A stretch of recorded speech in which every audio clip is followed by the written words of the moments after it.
With apologies to all Freyers out there, anything called Freyer is rarely good news.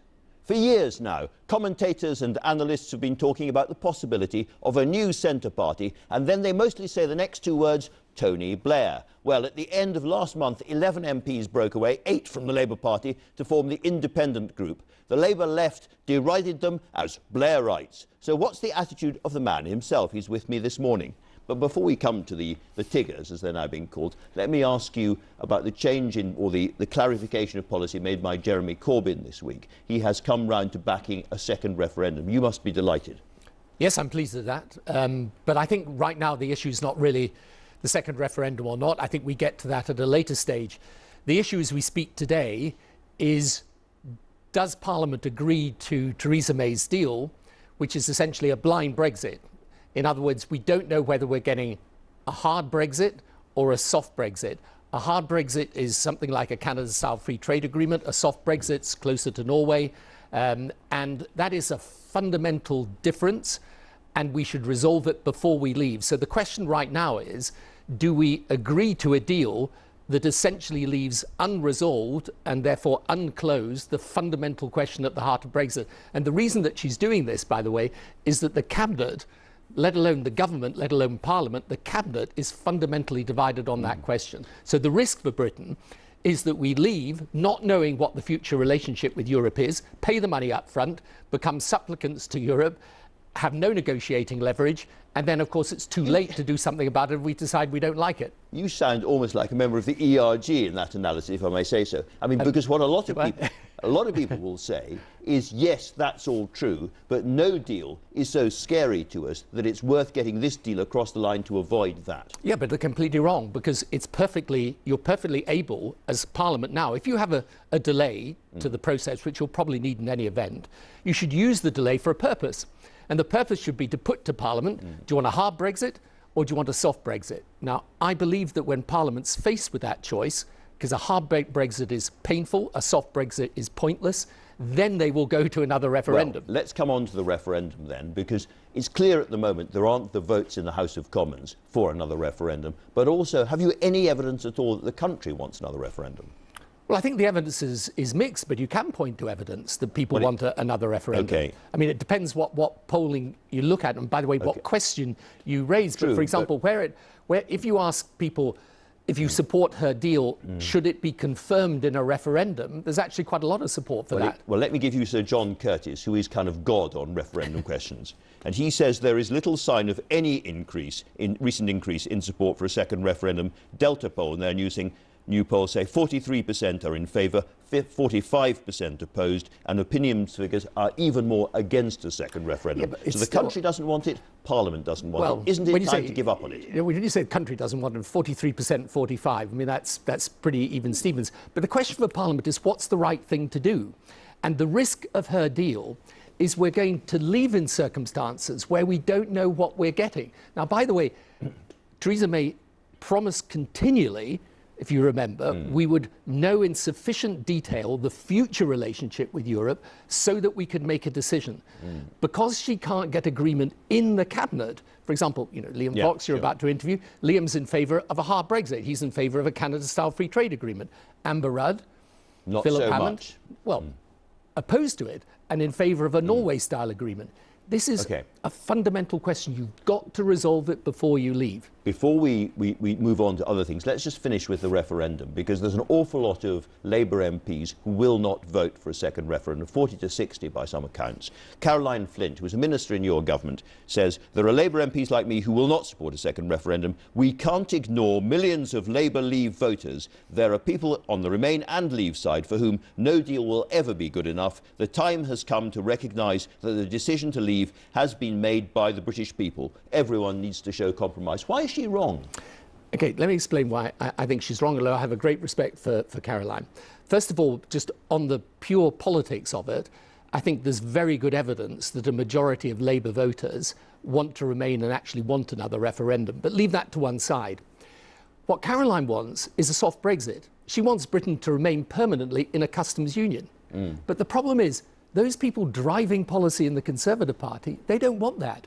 So that's why, if I was her, what I would say, keep to your position of a soft Brexit, but demand that you settle that issue, soft versus hard, before you leave. So in short, your message to Labour MPs is whatever you do, vote against Theresa May's deal. Vote against the deal, use an extension to come to a conclusion, hard versus soft or back to the people.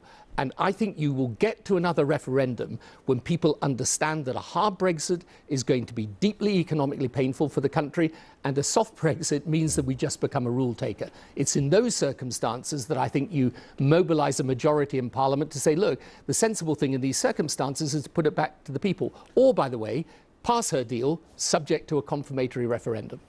If there is a delay, how long should it be for? So I think if it's a purely technical delay, it doesn't need to be very long. I think it should be a delay long enough to give us time to make up our minds. So I mean, if the EU come back and say 2 years, that's the kind of delay that you'd accept? No, I think you could have a delay, by the way. I think even if you had a short delay, it's perfectly possible to put a set of votes to the House of Commons that says you want a hard Brexit, a soft Brexit, back to the people. We know what these things mean, by the way. You know, it's not as if we don't know what a hard Brexit looks like or what a soft Brexit looks like. And as I say, the only reason we're not deciding that now is because Theresa May knows if she puts that to Parliament, she'll have a split within her cabinet. Did you speak to any of the MPs who broke away to form the independent group before they left? I didn't. I mean, I've spoken to them many, many times, obviously, but speaking about breaking away, no. No. Have you spoken to them afterwards? I'm in touch with them, and I have spoken to some of them. And look, I've got a great deal of sympathy with what they're doing and what they're saying. And to put it simply, it's a fundamental question. Put it simply, do you back what they've done? I'm staying in the Labour Party. You know, I've been in the Labour Party for over 40 years. I led it for 13 years.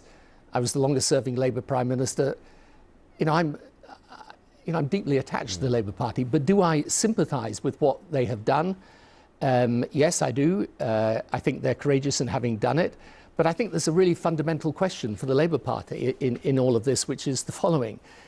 I mean, if both political parties stay locked in a kind of narrow lager of ideology, the Labour Party with the hard left, the Conservatives dominated by Brexit and a narrow nationalism, there is a vast empty territory that is going to be populated. And so here are people trying to populate that empty territory. Right, so they've come onto it, and they will be joined by others who will migrate over time. You think others will move to them? I think it's absolutely inevitable. If you put the choice before the country, hard Brexit Tory party, hard left Labour Party, it doesn't matter what I say, what I want to happen, what anyone else says.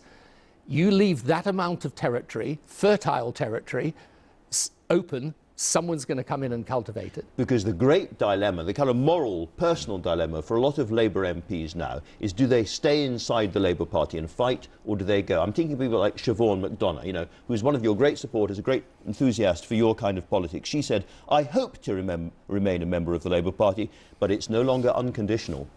Yeah, well, this is the problem. I mean, the thing to remember is, in over 100 years of our history in the Labour Party, this leftist strain, which is from the far left, and whose adherents... Very popular in the country.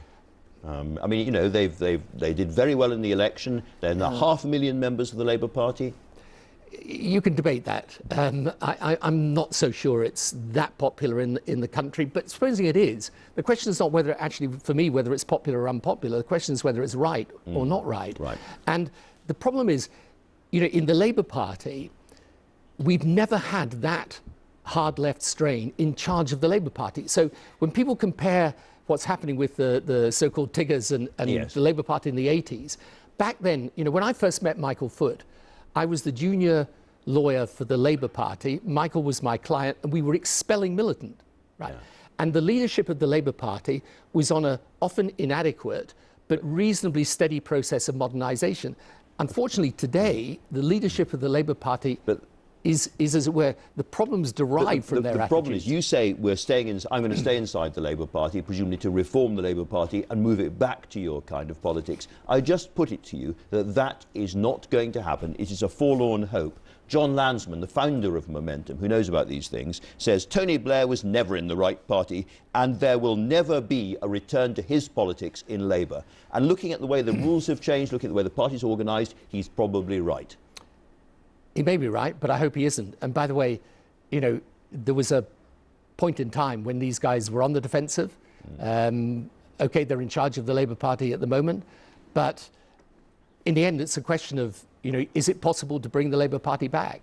And I hope it is. So your message is stay and fight.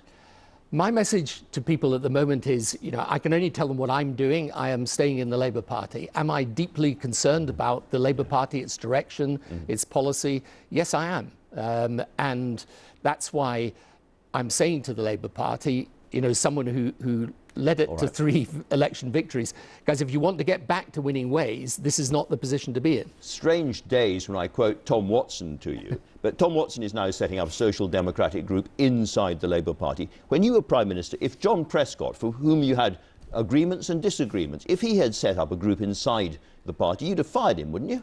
It's impossible for Jeremy Corbyn to do the job with this kind of things going on. You know, I've just come to the conclusion about modern politics that nothing's predictable. I mean, in how many circumstances can you say about either political party, main political party at the moment, well, that would never have happened a few years back. So I think we are in new times. Look, what Tom is, I think Tom has actually shown really great leadership, actually, for the Labour Party over these past weeks. And I think as a result of what he's doing, he's actually encouraging people who do share a perspective of the Labour Party as a governing modern progressive party. You know, he's actually encouraging them in a sense to stay, because he's providing a sort of party space within a party. Well, he's providing a space within which people can debate and argue. Because the other thing that I think, whether it's with the Tiggers or with today's Labour Party, the other thing is to debate policy. I mean, I've said this to you before, the single greatest thing that's happening in this country, or will happen in the next few years, as with every modern developed country, is the technological revolution. It's going to change everything. We've got to be the masters of this, and there's no debate going on in the Labour Party at the moment. In these wild, unpredictable times of the Brexit, do you think we are seeing a fracturing or a breaking of the old party system? We could be, yes, because I think in the end, as I say, it's very, very simple. What the Tiggers... What this independent group has done is show both main parties there's a limit to their self-indulgence. So if the Labour Party wants to carry on inhabiting that far left territory, and the Tories want to carry on playing around with this hard Brexit and narrow nationalism, you are going to have a situation in which the party system breaks up. Now, it may be that the Tory parties return to sense, and maybe that the Labour Party returns to sense. But one way or another, you're not going to have all those homeless people without a home to go to. Tony Blair, thanks very much indeed for talking to us.